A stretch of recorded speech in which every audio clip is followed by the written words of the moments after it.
Welcome back, everyone. Rossi here with another Power Rangers Dino Supercharged vlog. Today's episode was Nightmare on Amber Beach. And is it like Nightmare on Elm Street? Besides sleeping, that's mostly it, and trying not to go to sleep. Well, this episode was more focusing on Shelby, for a bright side. We actually learned more about her family. Like, for one thing, her father is the type of guy who has high standards. For an example, when she got a B on her test, he wanted her to get an A. And yeah, everyone's saying a B is a good thing. And we also learned that he actually runs a famous ice cream business, which got everyone all excited. So that's some bright side to it. What else do we have? Oh yeah, because of Shelby having to cram to retake the test because a B is not good enough. For Lord's sakes, a B is considered great. But whatever. Heckle got the idea to let's introduce a new monster. Nightmare, which is a sheep wearing pink bunny rabbit pajamas. Okay, it looks like, yeah, it's a demonic demon sheep head wearing a pink bunny pajamas. It even had the footies. It's like questionable. It's like so ridiculous that even the creepiness is gone because of because of its clothing. What's its power is kind of cool. If the person falls asleep, Nightmare basically screws with what you see. Basically a style of you're awake and screwing with your sight. Nightmare uses a pink pillow. As long as the pink pillow touches your head, you are out like a light and you are under Nightmare's control. And as soon as Heckle gave Shelby the pillow, she fell asleep, got controlled, and she saw every one of her friends were Vivixes. And she starts attacking all of them. If Tyler didn't held up a pillow as a shield and she cut through it, she would have still been under its control. Sorry. Yeah, I forgot Nightmare's a boy. So they're basically stuck with the idea, okay, we can't go to sleep. If we go to sleep, that thing will possess us. So they do a constant ways of trying to stay up while Kendall's trying to study the contents of the pillow. They are playing video games, they are juggling, they are training with swords. And ironically for me, I haven't gone to sleep yet. I've been up all night. So this is like some funny irony to me in some way. Throughout that whole time, they finally find out the contents of the pillow. And what else was there? Oh yeah, the economy lesson. Shelby's dad showed up and taught basically how economy is, and sadly enough, he kind of spoke the truth.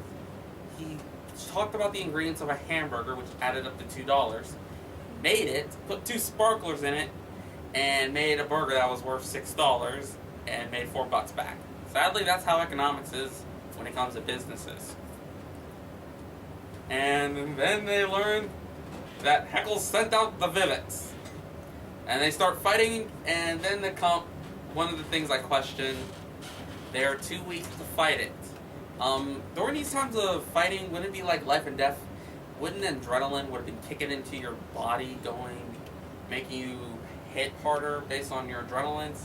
Or is this just natural? Or the dino power suppresses the adrenaline gland?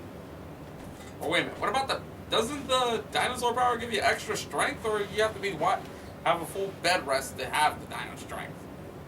I'm just questioning. Well, they just do the one-hit finisher with their guns, killing off their first swarm of Vivix. And then comes a second swarm where I'm thinking, question, could you reload, or is it that one shot per morph rule? But they were saved by Ivan, who, sadly enough, fell asleep and got possessed. Shooting all the Vivixes, leaving the Rangers alive, weirdly enough. And I can't say knock him out because he was already asleep, so disarmed him would be the right word. And by disarming him, Nightmare got out of him, but he was still asleep. Lucky for them, during the travel, they found the pillow that put him to sleep. Could have destroyed it and woke Ivan up. Okay, so the pillow is just nothing more than a knockout drug. Which, I'm pretty sure this would be good for the market, but then again, how can you wake up? You have to destroy the pillow to wake up.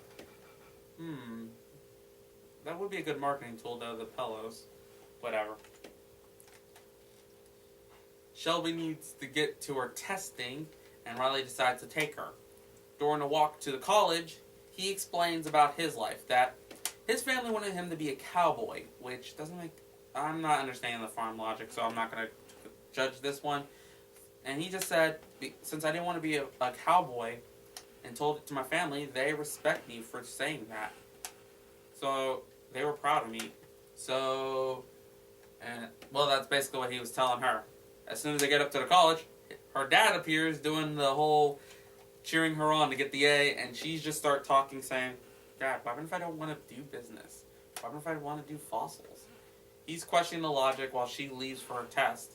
That didn't go through his head yet when he sees a father and daughter talking about dinosaur fossils too, and I'm thinking, so does this college do dinosaur fossils like the museum, or is it just, are they still in the museum? That didn't make any sense with me, but her father got the lesson. And while Riley's going to go back to the museum, Curio sneakily put a pillow in his helmet, knocking him out and getting controlled by Nightmare.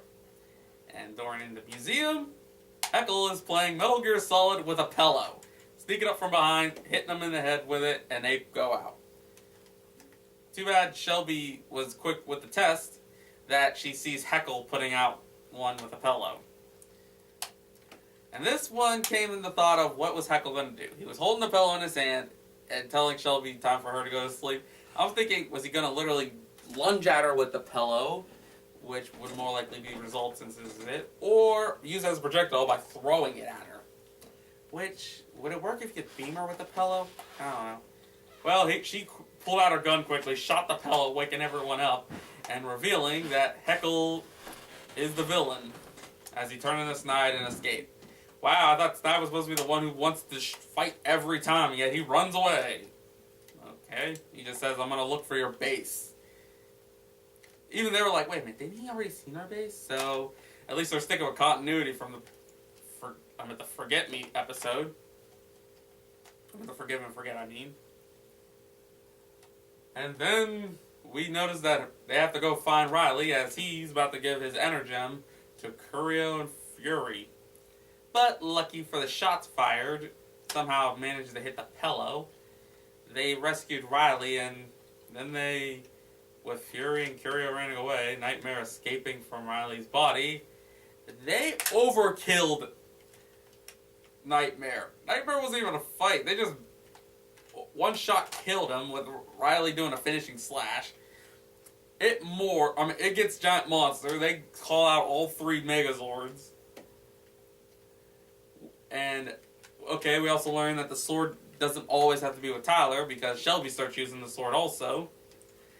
And then they just use all 3 Megazords to kill Nightmare. So it's like, well, there wasn't even a point to have this monster, because it wasn't even a fight. It was just a one-sided fist fight.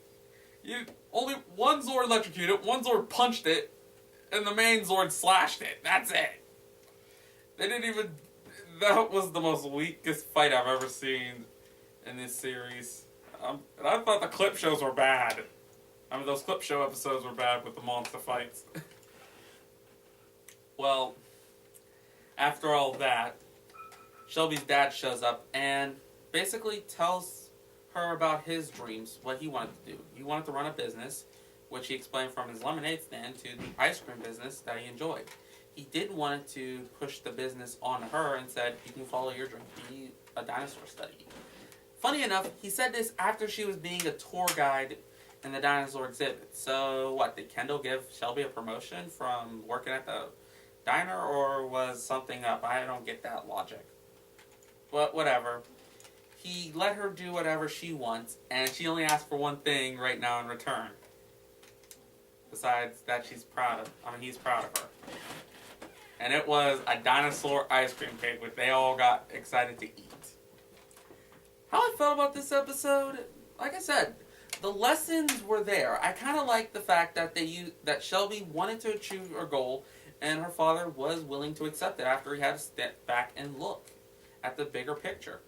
The economics lesson wasn't really needed to add it to it. It was just more of a filibuster. But for those who doesn't understand economics, would understand the purpose of how businesses go with that.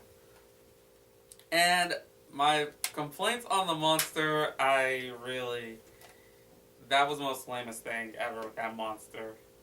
Besides it had a unique power of the pillow thing, it really never used it properly. And a little bit of a surprise that Heckle is now been revealed, and the fact that somehow he can't remember where the base is, so they're getting confused, so that's a bright side. Like I said, the episodes are getting better with the Supercharge.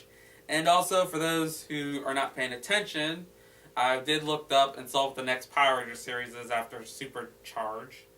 And we're skipping trains and going on to Shinobi. Ninja Steel, I think that's what it was called. So, I still have a long time ago before I start, if I ever want to do Ninja Steel. So if you guys want me to jump to the next Power Ranger series after this is over, put your comments below, or comment me on wherever you can see me at. So, like, comment, subscribe to my channel to see more of these Let's Tries, Trailer Trashes, and Raiders with an indie stream on the way. Till then, this is Rasa, signing out.